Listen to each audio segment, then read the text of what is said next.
দারাজে একটা অর্ডার ছিল আমার। কি দারাজ থেকে কি অর্ডার করি সেটাও আপনাদেরকে দেখাবো। করে রাস্তার মাঝখানে দাঁড়িয়ে ব্লগ শুরু করতে হবে। লিস্টটা কিন্তু নতুন করছে। অবশেষে আমার পার্সেল কিন্তু আমার হাতে। আসসালামু আলাইকুম, কি অবস্থা সবার, কেমন আছেন? আশা করি সকলে ভালো আছেন। তো এই মুহূর্তে আছি হচ্ছে গিয়ে জোহরপুরের ভিতরে। তো কিছু আগে দারাজে একটা অর্ডার ছিল আমার, তো সেটা একটু আগে ডেলিভারি ম্যান ফোন করছে, ফোন করে সে এখন আসতেছে।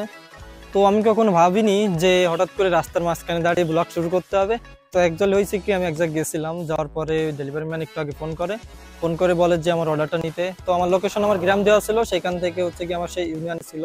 থাকার পরে সে বলে যে এখানে এসে পার্সেলটা নিতে। তো যেহেতু আমি এখন বাসায় নেই, তাকে বললাম যে ভাই আমি খাজুরায় আসছি, তো খাজুরার থেকে আপনি খাজুরায় যদি আসেন তো আসেন। তো ভাই বললো যে খাজুরায় একটু পরে যাবে।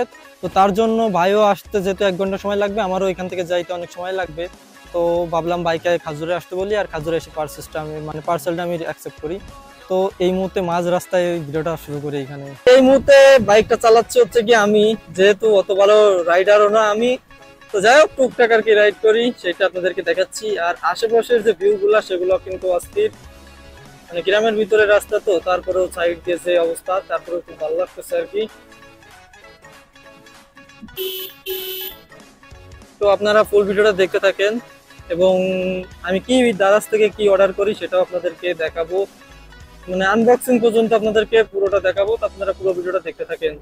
এই মুহূর্তে আসি খাজুরা ব্রিজের পরে। ব্রিজটা কিন্তু নতুন করছে, তো ব্রিজটা কিন্তু আগের তুলনায় কিন্তু অনেক ভালো করছে, প্লাস চারিদিকের অবস্থাটাও কিন্তু পরিষ্কার করছে অনেকটা। তো আপনারা অনেকেই চেনেন হয়তো এই জায়গাটা। কিছু সময় পরে আমরা চলে আসি হচ্ছে গিয়ে খাজুরাই। আর এখন যেখানে আছি এটা হচ্ছে খাজুরা তেল পাম্প। তো মূলত ভাইকে আমি এখানে আসতে বলছি, ভাই হচ্ছে গিয়ে সীমাখালি আছে, বৃষ্টি হচ্ছে একটু, তার জন্য আটকে গেছে। তো এখানে কিছুক্ষণ ওয়েট করার পরে ভাই চলে আসে। আসার পরে বাইকে আমি টাকাটা দিয়ে দিই এবং আমার পার্সেলটা কিন্তু আমার হাতে নিয়ে আমার পার্সেলটা আমি বুঝে নিই তার থেকে। অবশেষে বাসায় চলে আসছি। আর এই যে সেই পার্সেলটা, মূলত এখানটাতে আমার নাম্বার দেওয়া আছে, এই যেমন নাম্বার। আর এই পার্সেলটার ভিতরে কি আছে এটা হচ্ছে আপনাদেরকে দেখাবো। তো চলেন আনবক্সিং করা যাক। পুরো একটা স্টিকার আছে, এটা থাকে অনেকেই জানেন। তো এটা হচ্ছে, তো টেপ মারা রয়েছে উপর থেকে, তো টেপটাকে আগে করি। যাই হোক, কি অর্ডার দিয়েছিলাম সেটা হচ্ছে আপনাদেরকে দেখাচ্ছি। এই যে সেই পার্সেলটা, এর ভিতরে মূলত আমার অর্ডার, আর অর্ডারটা ঠিকঠাক আছে কিনা একটু দেখি।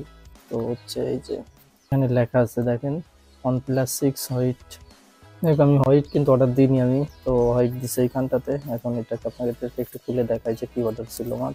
আমি যদি এটা খুলি, টাইট হয়ে আছে। এই যে এটা অর্ডার দেওয়া ছিল প্লাস, মূলত হচ্ছে কি অর্ডার দেওয়া ছিল আমি দেখাচ্ছি।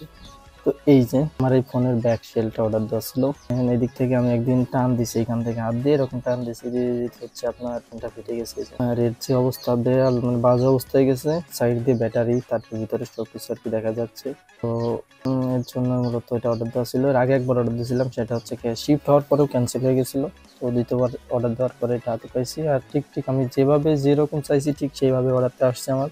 তো এই যে এখন হচ্ছে এইটা হচ্ছে লাগাবো আর কি, উঠাই ফেলে এইটা লাগাবো। পরে যে কোনো এক সার্ভিসিং এর দোকানে গিয়ে হচ্ছে গিয়ে এটা চেঞ্জ করে ফেলবো। চেঞ্জ করে ফেললে ফোনটা কিন্তু আগের মতন হয়ে যাবে। তো মূলত দারাজ থেকে আমার এইটা অর্ডার দেওয়া ছিল।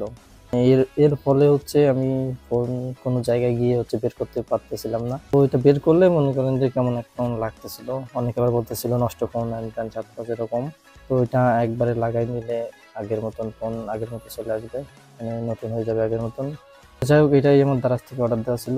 আর ব্লগটা কিন্তু পথের মাঝখানে শুরু করি।